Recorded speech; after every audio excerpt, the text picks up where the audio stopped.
Today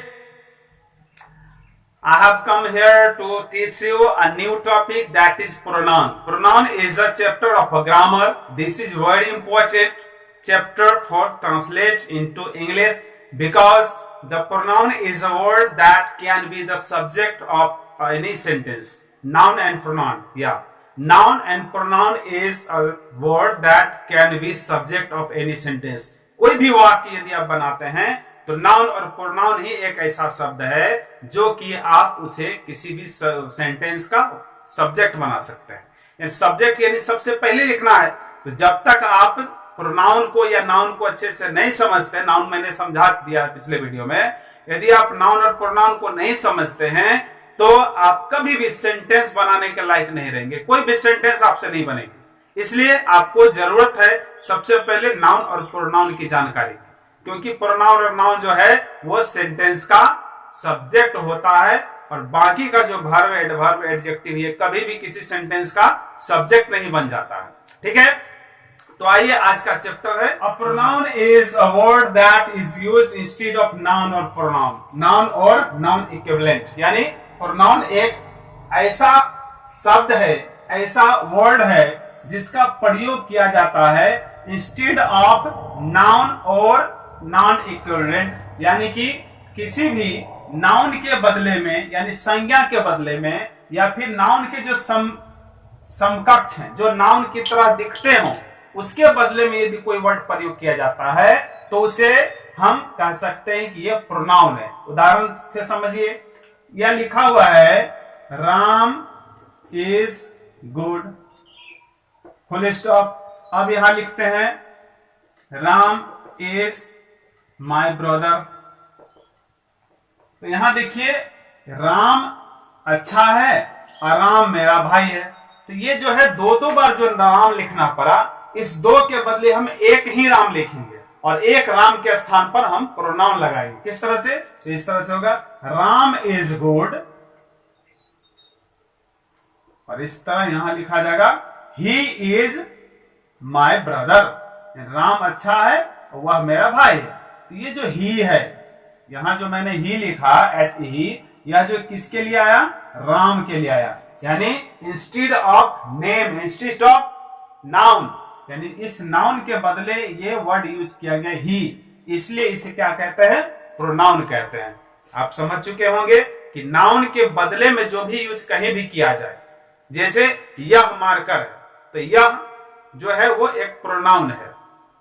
तुम लंबे हो, तुम्हारा भी तो कोई नाम होगा। मैं छोटा हूं, मेरा भी कोई नाम होगा।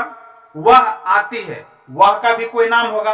इस तरह से नाम के बदले जो भी शब्दांश यूज करते हैं, जो भी शब्द यूज करते हैं, the word which is used in place of noun instead of noun और noun equivalent, that is called pronoun. उसे हम प्रोनाउन कहेंगे। अब देखिए प्रोनाउन होते कितने प्रकार के समझते हैं। Types of pronoun. प्रोनाउन सबसे पहले होता है personal pronoun. Personal pronoun, demonstrative pronoun, reciprocal pronoun, relative pronoun, interrogative pronoun, एम्फैटिक pronoun, distributive pronoun, reflexive pronoun, indefinite pronoun and exclamatory pronoun. इस तरह से प्रोनाउन के 10 प्रकार बताए गए हैं। वैसे छोटे छोटे बुकों में, छोटे छोटे किताबों में जो है प्रोनाउन के, चूंकि शुरुआती जब छोटे बच्चे रहते तो उसके लिए 5 टाइप, 10 टाइप नहीं, 5 टाइप पढ़ना काफी है। 5 टाइप, कहीं पर 7 टाइप्स लिखे हुए रहते हैं, कहीं पर जो है 5 रहते हैं, लेकिन मैं आपको 10 प्रकार बताने जा रहा हूं जो हायर क्लास के लिए ज्यादा इंपॉर्टेंस रखता है। तो देखिए सबसे पहले आज पढ़ेंगे हम लोग पर्सनल प्रोनाउन को। पर्सनल प्रोनाउन को पढ़ने के लिए देखिए पर्सनल प्रोनाउन मैंने चार्ट बना रखा है। पर्सनल प्रोनाउन के अंतर्गत पर्सन आते हैं, तीनों पर्सन, यानी first person, second person and third person. Person का हिंदी लैंग्वेज होता है पुरुष। पुरुष 3 प्रकार के होते हैं। देखिए first person, second person and third person.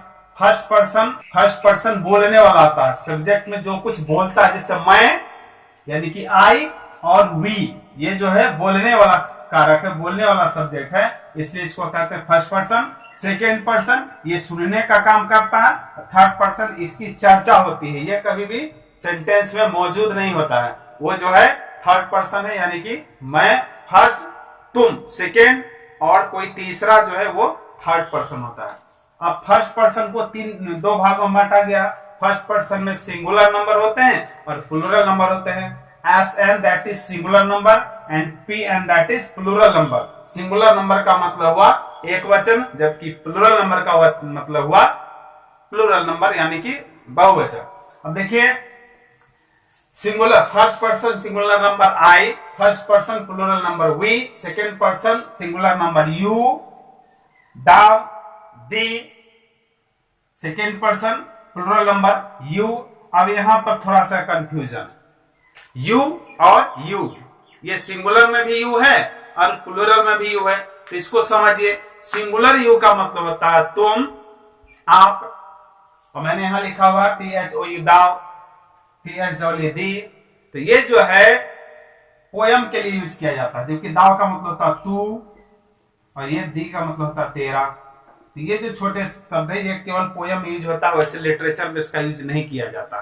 तो यहाँ जो यू है, यू के लिए मैंने बताया आपको, यू का मतलब हुआ तुम और इस यू का मतलब हुआ तुम लोग, यानी मोर देन वन पर्सन, यानी तुम सिंगल हो तो यू, और तुम यदि मोर देन वन हो यानी कि एक से अधिक हो तो यू ही होगा, लेकिन वहां तुम लोग हो जाएगा, आप लोग हो जाएगा, इस तरह से। अब है थर्ड पर्सन। थर्ड पर्सन में ही, शी, इट, नेम, इसको सिंगुलर नंबर कहा जाता है, जबकि पीएन यानी प्लूरल नंबर के अंदर दे और डबल नेम आते हैं, यहाँ सिंगल नेम आता है। यदि एक नेम है, सिंगल नेम है, जैसे मोहन जाता है तो Mohan third person singular number हुआ। लेकिन जैसे ही रहता है मोहन और सोहन बाजार जाते हैं तो मोहन और सोहन दो है, यानी कि वो प्लूरल नंबर हो गए। तो इसलिए आप इस तरह से पर्सनल प्रोनाउन को समझ सकते हैं, इसलिए आपको पर्सन को अच्छे से ध्यान देना होगा। अब मैं आगे बताता हूं कि इसको केस यानी इसके कारक कौन सा है, इस पर्सनल प्रोनाउन को कौन कौन से कारक में रखे गए हैं, इसको कैसे समझते हैं। आइए अब आइए समझते हैं कि हम पर्सन को यानी कि पुरुष को किस तरह से कारक में डिवाइड करते हैं, किस तरह से कारक में जो है उसे आइए समझते हैं। फर्स्ट पर्सन सब singular number and plural number. First person singular number में नॉमिनेटिव केस जो होता है यानी यही सब्जेक्ट बनता है। ये नॉमिनेटिव केस को हम सब्जेक्टिव केस भी कह सकते हैं, नॉमिनेट करता है किसी भी वर्क को, इसलिए ये नॉमिनेटिव केस कहलाता है। इसे हम सब्जेक्टिव भी कह सकते हैं, आसानी होगी समझने में। उसके बाद जब यही सब्जेक्ट किसी भी सेंटेंस का ऑब्जेक्ट बनता है, जैसे मैं आम खाता हूं, आई ईट अ मैंगो, लेकिन जैसे मैं इसको बताता हूं आम मेरे द्वारा खाया जाता है, इसका आंसर होता है a mango is eaten by me, यानी मैं जो है उसका यूज जो है ऑब्जेक्ट की तरह किया गया है, इसलिए इसको हम ऑब्जेक्टिव केस कहते हैं। एक दूसरा उदाहरण लीजिए, मैंने आपको रुपये दिए, I have given you money. तो यू जो है गिवन के बाद यानी भाव के बाद यदि कोई भी सब्जेक्ट आता है तो वह सब्जेक्ट जो है नॉमिनेटिव केस में नहीं होकर के वह ऑब्जेक्टिव केस में यूज होता है। ठीक है, तो बढ़ते हैं आगे। ये आई जो है सब्जेक्टिव केस है यानी नॉमिनेटिव केस है, इसको जो ऑब्जेक्ट बनाते हैं हम तो इसको मी करना पड़ता है, और वही आई को जब पोसेसिव एडजेक्टिव के अंदर डालते हैं तो उसको माई के रूप में जानते हैं। और आई जो है यदि पोसेसिव प्रोनाउन की बात करें तो ये माइन हो जाता है। इस तरह से ये टोटल जितने भी सब्जेक्ट्स हैं उसके डिटेल्स हैं। वी का ऑब्जेक्टिव केस, अस होगा possessive adjective, our possessive pronoun जो है आवर्स, यानी यहाँ केवल एस को ऐड कर दिया गया है। सिंगुलर नंबर जो है सेकेंड पर्सन का यू और प्लूरल नंबर भी यू। तो इस तरह से सिंगुलर और प्लूरल दोनों सेम है, इसलिए बाकी का ऑब्जेक्टिव केस भी सेम है। ऑब्जेक्टिव केस दोनों का यू होगा, पोसेसिव एडजेक्टिव दोनों का योर होगा, और पोसेसिव प्रोनाउन जो यहाँ देख लीजिए, पोसेसिव में दो भाग है, एडजेक्टिव और एक प्रोनाउन है, पोसेसिव एडजेक्टिव पोसेसिव प्रोनाउन। तो पोसेसिव प्रोनाउन पोसेसिव एडजेक्टिव जो है उसका योर है और पोसेसिव प्रोनाउन जो है वो योर्स है, यानी यहाँ पर ऐड कर दिया गया एस को। अब आइए थर्ड पर्सन है। थर्ड पर्सन का सिंगुलर नंबर है क्या, ही, सी, इट। इसके लिए ऑब्जेक्टिव है, ऑब्जेक्टिव केस क्या है तो ही का ऑब्जेक्ट होगा हिम, सी का हर और इट का इट्स। इस तरह से ही का possessive adjective his, possessive adjective she का हर और इट का इट्स। इस तरह से पोसेसिव प्रोनाउन जो है वो हो जाएगा ही का हिज, सी का हर और इट का इट्स। इस तरह से थर्ड पर्सन का सिंगुलर नंबर हो गया। और थर्ड पर्सन का प्लूरल नंबर में आता है दे, दे, THEY, दे का मतलब होता है वे लोग, वे दोनों, वे सभी, वे। इस तरह से तो इसको जब ऑब्जेक्ट बनाते हैं तो होता है देम, THEM। उसके बाद उसी को जब हम पोसेसिव एडजेक्टिव के अंदर जाते हैं तो देयर्स का यूज होता है, और पोसेसिव प्रोनाउन के अंदर जाते हैं तो देयर्स का यूज होता है। तो इस तरह से बच्चों आपने सीखा आज कि पर्सनल प्रोनाउन के अंदर जो प्रोनाउंस आते हैं उसको हम किस तरह से क्लासिफाइड करते हैं अकॉर्डिंग टू द केस।